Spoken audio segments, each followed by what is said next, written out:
હવે વાત કરીશું જામનગરની। જામનગરમાં ખેડૂતોના પ્રશ્નોને લઈને કોંગ્રેસ દ્વારા ખેતરોમાં વીજ પોલ નાખવા બદલ ખેડૂતોને યોગ્ય વળતર આપવાની માંગ સાથે જામનગર તાલુકા કોંગ્રેસે 7 રસ્તા સર્કલથી કલેક્ટર કચેરી સુધી રેલી યોજી હતી।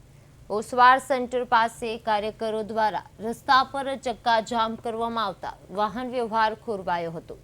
પરિસ્થિતિને નિયંત્રિત કરવા પોલીસે તાત્કાલિક હસ્તક્ષેપ કરી 15થી વધુ આગેવાનો અને કાર્યકરોની અટકાયત કરી હતી। આ દરમિયાન જિલ્લા કોંગ્રેસ પ્રમુખ મનોજ કથરિયા અને તાલુકા કોંગ્રેસ પ્રમુખ ઇકબાલભાઈ સુમરા સહિતના આગેવાનો પણ પોલીસે હિરાસતમાં લેવામાં આવ્યા હતા। વિરોધ પ્રદર્શન દરમિયાન પોલીસ અને કાર્યકરો વચ્ચે ઘર્ષણ જેવી સ્થિતિ સર્જાઈ હતી। જામનગર તાલુકા કોંગ્રેસ સમિતિના નેજા હેઠળ કિસાન કોંગ્રેસ અને અસરગ્રસ્ત તથા તમામ ખેડૂતોને કોંગ્રેસના મિત્રોને સાથે રાખી અને આજે જિલ્લા સમાહર્તા કલેક્ટર સાહેબના આવેદનપત્રો અમે આપવા જઈ રહ્યા છીએ।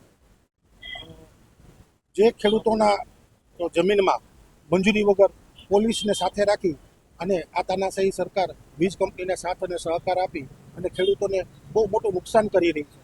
અદાણી જેવી કંપની હોય જેના એરપોર્ટમાં આપણે બધાને સર્વેને જ્ઞાત છે, સર્વેને ખબર છે કે એરપોર્ટ ઉપર આપણે ગાડી રાખવા માટે કલાકના 125 રૂપિયા ચૂકવવા પડે છે, ત્યારે આ ખેડૂતોની જમીન, અમૂલ્ય જમીનમાં આ થાંભલો ખોરી ખેડૂતોની જમીનને સાવ નિર્મૂલ્ય કરી નાખે છે। તો એના વળતર રૂપે અથવા 50,000 રૂપિયા મહિને ભાડું અથવા 2 કરોડનું વળતર અથવા જે વાણિજ્ય કિંમત છે, બજાર કિંમત છે, એની 4 ગણી રકમ આ અસરગ્રસ્ત ખેડૂતોને ચૂકવવામાં આવે એવી માંગણી સાથે આ કાર્યક્રમ યોજવામાં આવ્યો છે।